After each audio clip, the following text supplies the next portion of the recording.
Hello and welcome to another episode of Death by Bungie. Welcome to an episode where we look at super slow motion footage. It's my new favorite thing to do.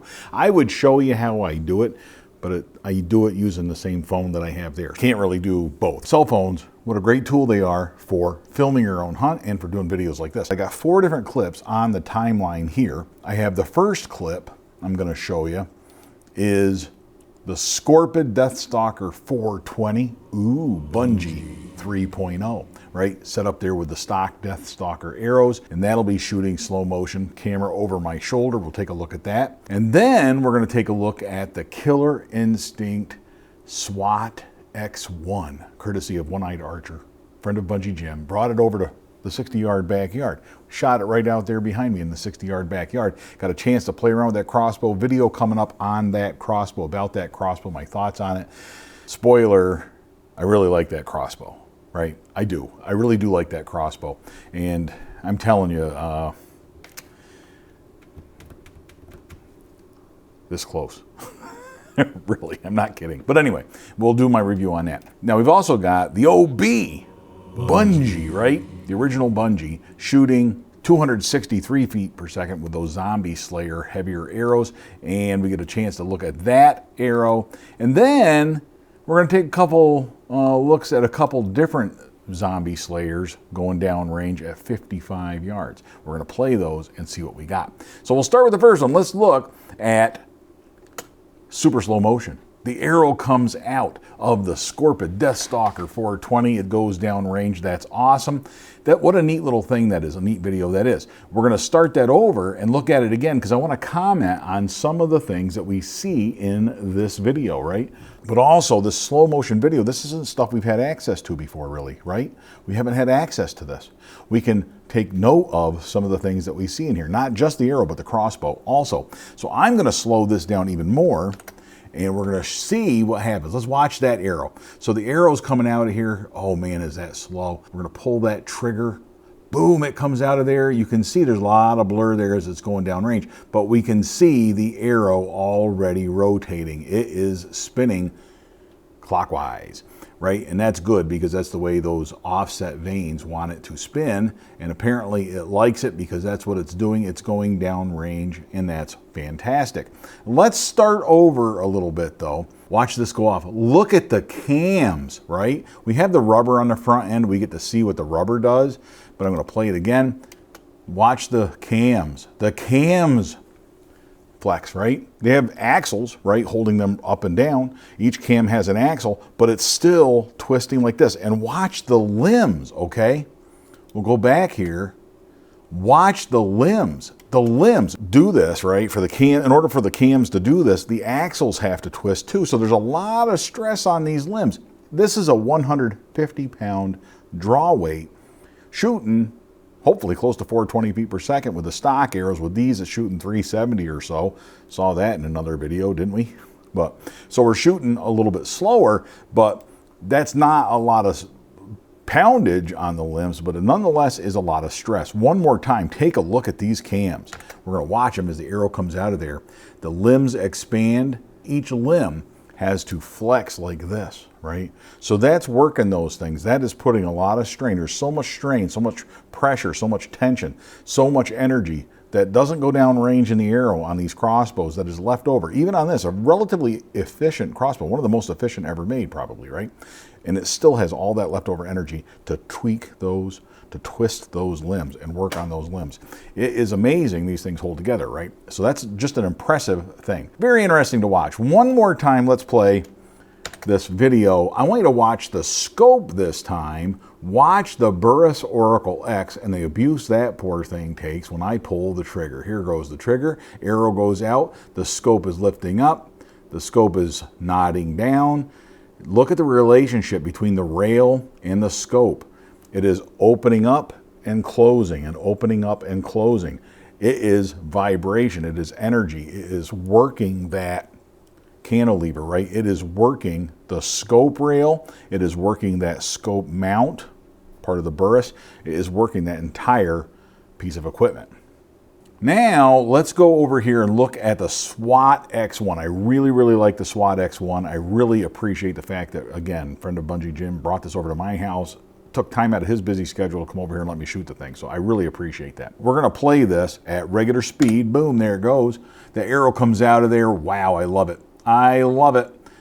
Interesting thing about the Killer Instinct Swat X1. If you look at this crossbow, right, that has an enclosed barrel. The arrow actually slides down that barrel. You drop it down in there, then you work a little lever back here with your thumb, and it drops that arrow in. Now it's held in there. There's no finger coming down to hold it. There's no brushes coming down to hold the arrow in place. It is instead locked in that barrel. The advantage of that, at least if you listen to Killer Instinct, is it reduces arrow oscillation. When you shoot that, when you fire it, that arrow comes out, it can't bunch up on the rail because it's in that enclosed barrel.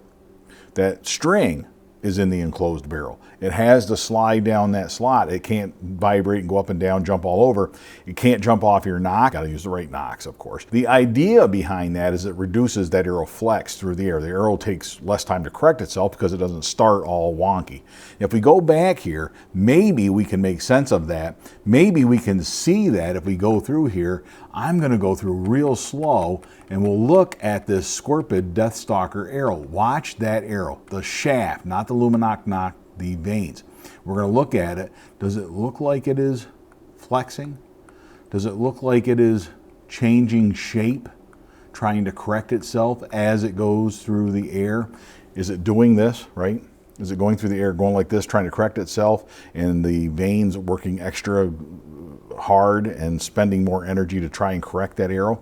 That is what the Killer Instincts address with this enclosed barrel. Let's take a look in super slow motion at what that does, what that Swat X1 does when we fire it. Watch the arrow.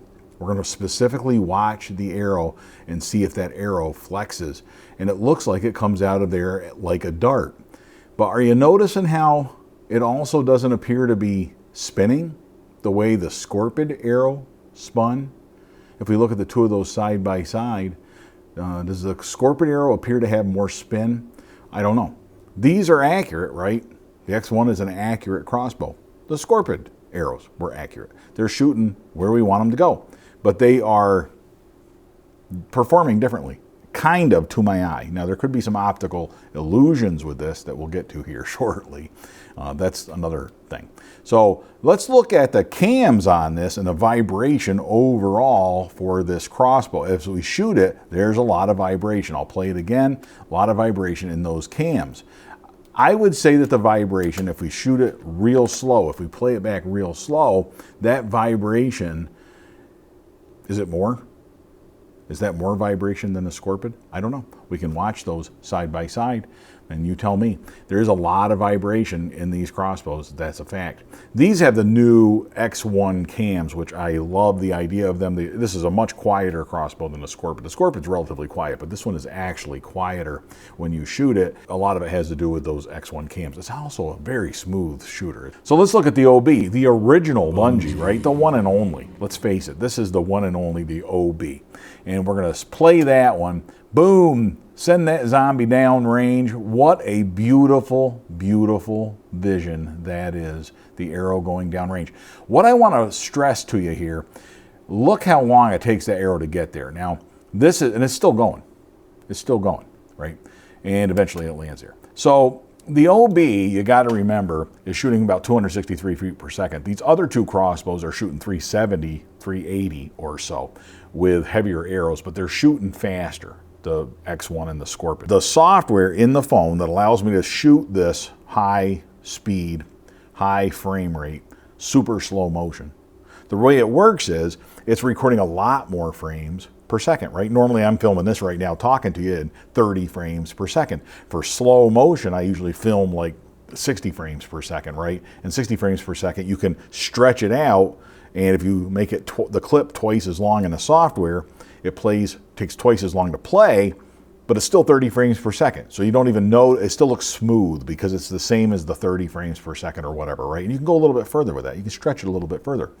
This phone shoots at 960 frames per second. Yeah, that's a lot, 960. So a single second of video for what, it shoots just a snippet, whether it's a second or half a second or whatever it is, but that takes 18 seconds to play back. That's how many frames it is, right? So you can take that, it's stretched out to 18 seconds. The Scorpyd, right, we'll play that. Watch, I mean, this is boom, 2, 3, 4, 5, 6 or so. The arrow is hitting the target.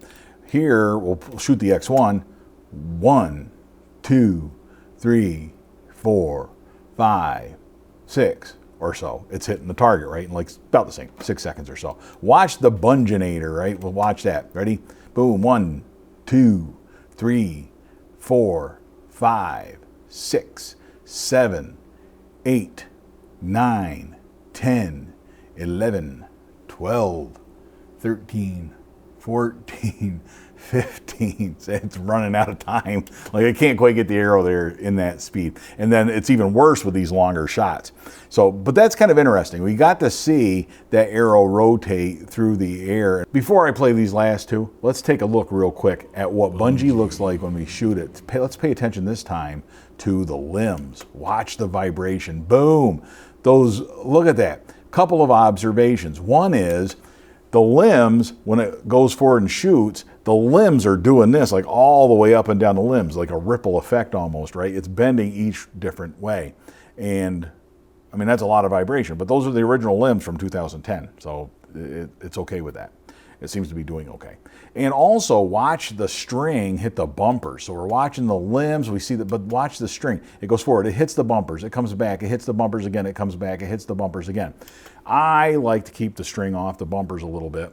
And what that allows it to do is go forward and slap those bumpers, reduce a little bit of energy, but not all of it, right? We don't want to reduce all of the energy. We don't want to dump all of the energy and immediately stop that string and dump all of that energy into the riser or into the limbs. We don't want to do that. If you do that, some of the energy goes down the string and into the limbs. Some of that energy goes into the riser, which goes into the limbs, and all that energy is going into those limbs all at once. Impulse theory. Talked about this in a video with Darren Cummings. Look back at that one. Put a little link in here somewhere so you can see that. That impulse theory, I don't want that, right? I don't want all that impulse. I don't want all the energy being dumped into the crossbow all at once. I'd rather dissipate that over time. The longer it takes to dissipate that energy, the better it is for the crossbow because it keeps it away from that cliff event, that catastrophic event where it has too much energy all at once and it breaks the crossbow, breaks the string, breaks the limbs, breaks something, right? Loosens bolts, whatever it does. If you watch, this is so sweet because watch what it does. It just vibrates, slaps, moves back, and it just keeps touching those bumpers a little bit, touching the bumpers and, you know, getting rid of a little energy, coming back, getting rid of a little bit more. And it's happy that way, right? It's lasted a long time. I put those on 2016 or something, those bumpers, or maybe before that, but it seems to be very good. Now, if I had the string all the way forward, resting against those bumpers, impulse theory, it's going to dump all that energy into there at once because it's going to try and stop that string all at once. You don't want that. Do what you want, I don't care, but I'm just telling you what I think. Life is easy. I said life is easy. Life is so easy. Life is easy. Don't make it hard. The guy next to me pipes up really quick. He says he's fat and it's making him sick. Plus he pays lots of child support each week. And so his future, well, it looks pretty bleak. But when he was... Now here are two that I really like. We're getting to the gold here. We're really getting to the best part of this, I think. I'm going to show you Bunjie shooting at 55 yards across the lawn, right? We're shooting from the left to the right, but it's a longer shot. So it's going to take a little longer. Hopefully I can get that arrow there before we run out of film, right? But we'll see what we can do. We're going to play that.